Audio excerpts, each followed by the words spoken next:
Ce que je peux vous dire aussi, c'est que je vois là pour les Césars Emmanuel Riva couronné. Amour pour amour.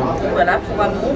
Amour, je vois au moins 7 Césars. Je pense qu'ils vont rafler pratiquement tout. Voilà. Et ce que je capte également, c'est que pour Laura Smet, elle va avoir un éclaircissement dans sa vie. Il y a une naissance à venir. Voilà, donc il y a une stabilité pour elle.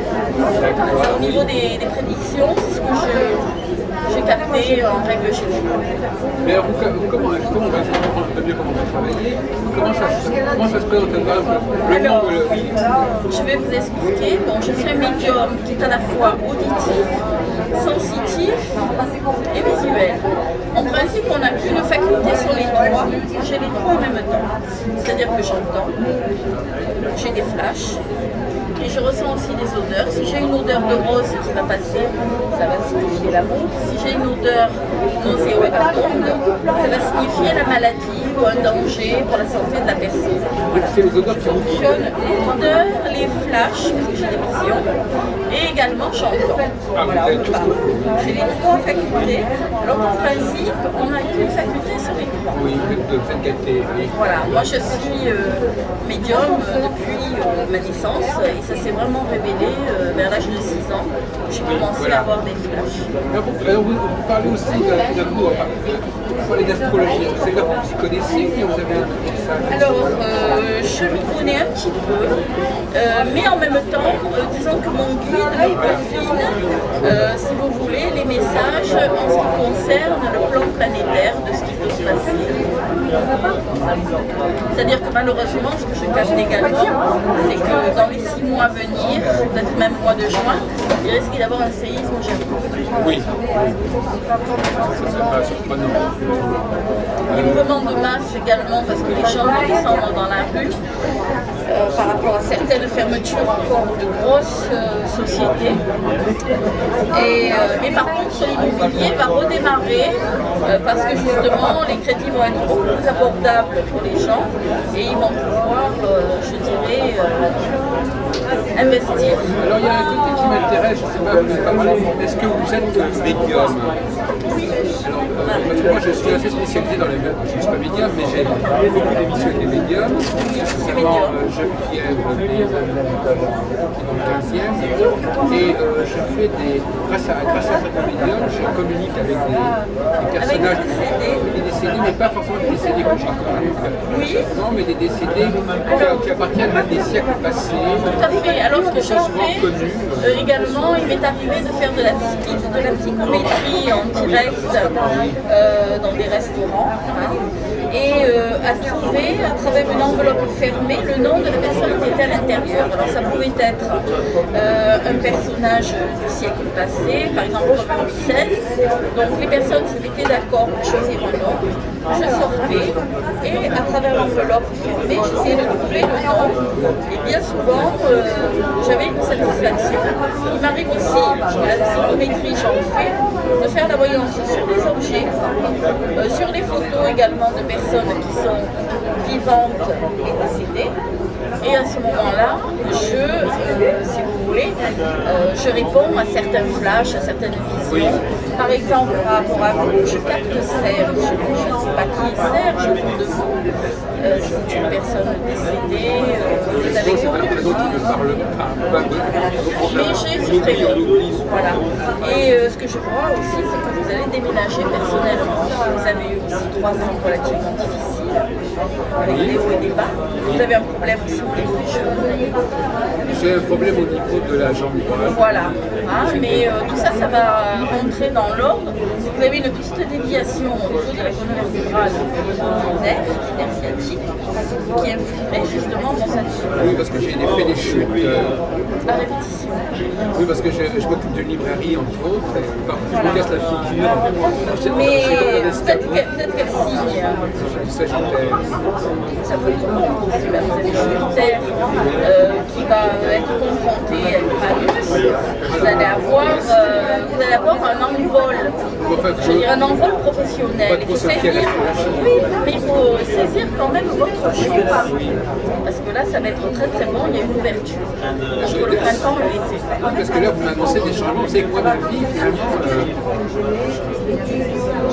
j'avance beaucoup au niveau de la réflexion, mais au niveau des changements de vie, c'est assez peu fréquent. Il y a eu 14 ans en août, il y a eu un bouleversement, il y a eu un changement. Pardon, 14 ans? Il y a 14 ans en août. Ah oui, 14 ans. En août, vous avez eu un bouleversement, un changement. J'ai presque de changement d'orientation, changement de vie. Mais il y a eu vraiment un changement. C'était en 99.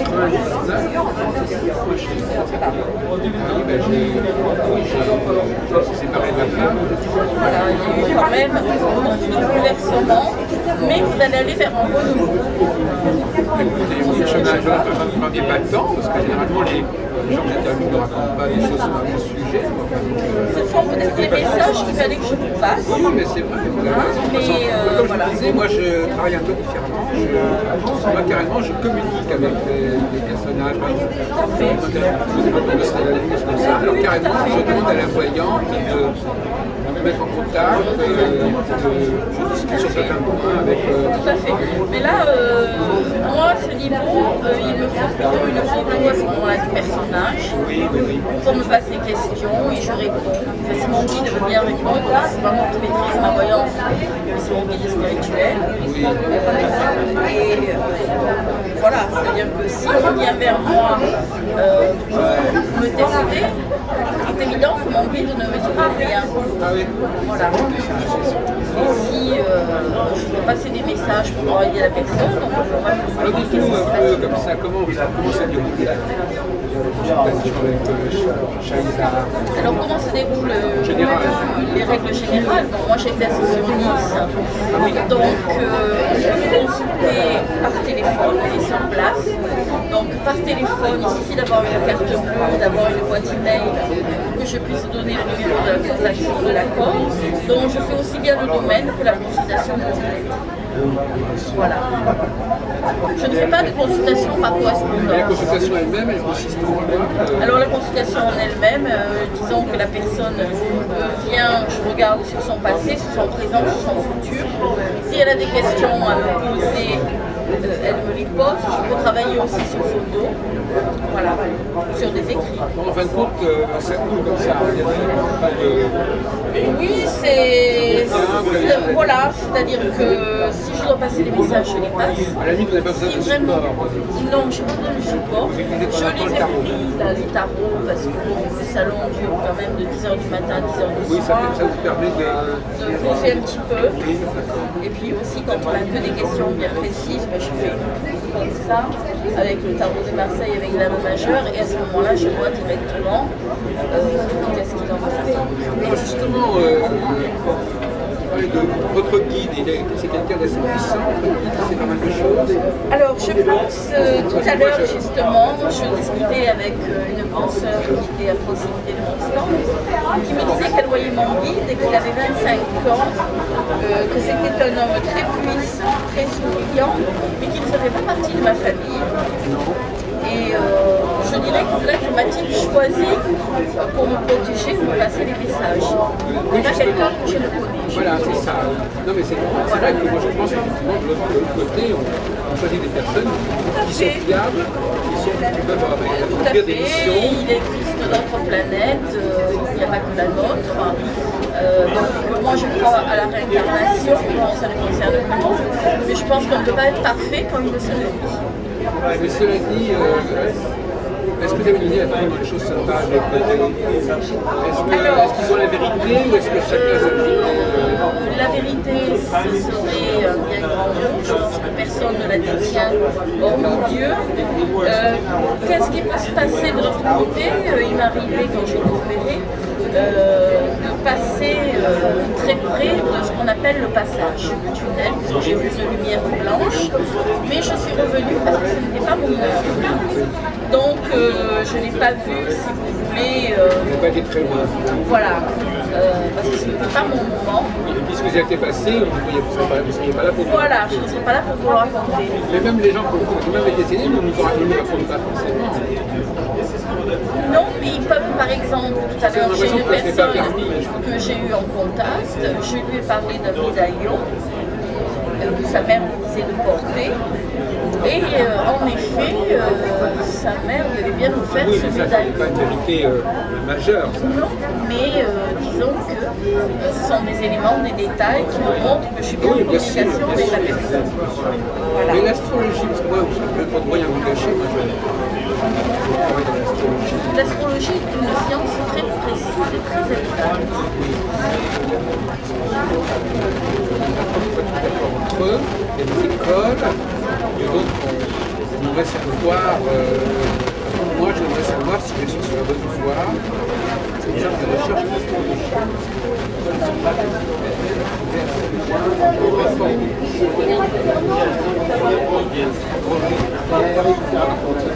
Je pense qu'il y a certaines karmiques, il y a beaucoup de... je crois que c'est Irène Ambrieux qui avait fait un livre justement sur l'astrologie karmique. Hein. Donc c'est sûr que c'est parlant de vérité, elle se base quand même sur certaines de ses références. Je pense que ça peut être très très pointu, mais je ne suis pas habilitée à... Non, mais je voulais savoir. Non, mais d'accord, c'est un problème. Donc il faut venir à Nice pour voir la région voilà, vous pouvez venir à mon cabinet à Nice, vous téléphoner. C'est quand les... Et au 06 70 91 32 97. Voilà, je fais une promotion pour le mois de mars pour une consultation à 80 € pour plusieurs mois. Donc nous on a plusieurs supports, on a la télévision, on a aussi des guides professionnels, enfin des choses que vous verrez. Bon ben bienvenue sur Providence, Avec plaisir. dans votre compagnie, au niveau des voyants, il y a beaucoup de gens qui nous font confiance. Et vous êtes la première des parapsies que j'ai interviewée parce que vous m'avez accroché là tout de suite. C'est très aimable. Impressionné par votre... Parce que tout le monde ne capte pas comme ça tout de suite, spontanément. J'ai une... comment dire... j'ai une voyance fulgurante. Enfin, c'est ce qu'un de mes clients me dit. Oui, c'est ça, ce que j'allais dire. Oui. Voilà, j'ai une fulgurance dans ma voyance. Et c'est au niveau de la voix, c'est-à-dire que je n'ai pas besoin d'avoir la personne en face. Il suffit que j'entende son timbre de voix pour commencer à avoir des clichés. D'accord, mais tant pour vous parfois, évidemment. Je fais un écran, hein. Je veux dire qu'une fois que j'ai terminé mon travail, dans la vie privée, Ah bon, voilà. là vous êtes ouvert parce que c'est... Voilà, parce que c'est le salon. Dans les salons, voilà. dans les lieux publics, vous n'avez pas forcément des... Non, pas forcément parce que je cloisonne.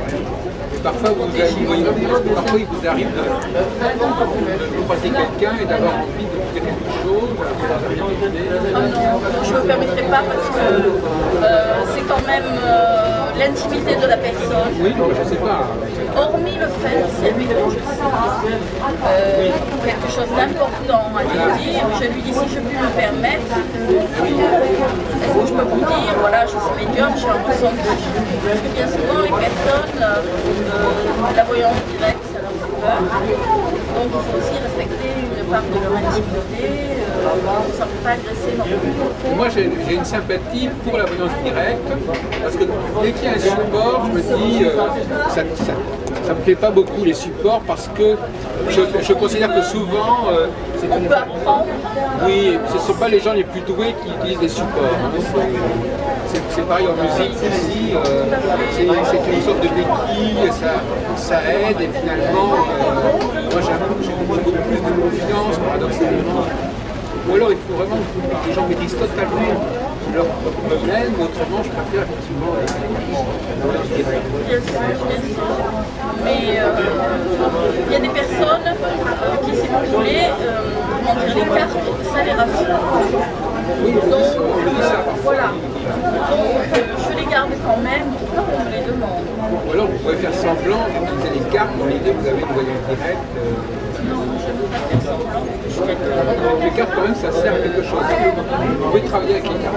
Oui, je peux travailler avec les cartes si on me le demande. Mais alors, les cartes, elles sont comment ça se passe la personne, est-ce que vous faites c'est la personne qui prend la carte? Tout à fait, non, non. C'est-à-dire je dis à la personne de battre les cartes, de les couper. J'interprète d'abord la coupe. Je brasse moi-même les cartes, je les étale et la personne va m'en donner 7 ou va m'en donner 21. Et à ce moment-là, je fais un jeu complet. Moi, ça me gêne ce système parce que ça demande beaucoup de sensibilité à la personne qui l'a avec client. Moi, je sais que parfois, quand on me demande de tirer des cartes, ça me vient parce que je me dis, oh là là, je vais prendre cette carte-là. Il y a un handicap qu'il peut y avoir, c'est-à-dire que si la personne est mal ce jour-là, elle peut transcrire à travers les cartes sa propre angoisse et non pas son souvenir. Ce qui n'existe pas en voyance directe. Voilà, en voyance directe, on va donner En fait, il y a un débat là-dessus. Il y a des voyants qui préfèrent tirer eux-mêmes des cartes pour leur client parce que le client, on lui demande presque d'être un médium. On lui demande presque de. C'est lui qui doit recevoir le message, choisir la carte. Mettez-vous à la place du client, là, il y a des cartes en face de lui. Il se dit pourquoi je vais sortir cette carte. Oui, bien sûr, bien sûr. Enfin, si la personne ne veut pas travailler en moyen direct, je respecte. À ce moment-là, je vais regarder sur photo, sur écrit. Voilà, je travaille aussi bien sur le plan boursier, parce que j'avais également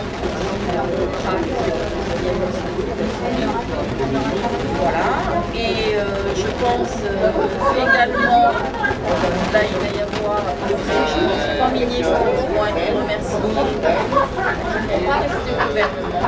Dans les prochains, d'ici l'été entre maintenant et l'automne, parce qu'il va y avoir quand même un scandale qui va surgir, ça va être très léger. Voilà, c'est ce que j'ai perçu.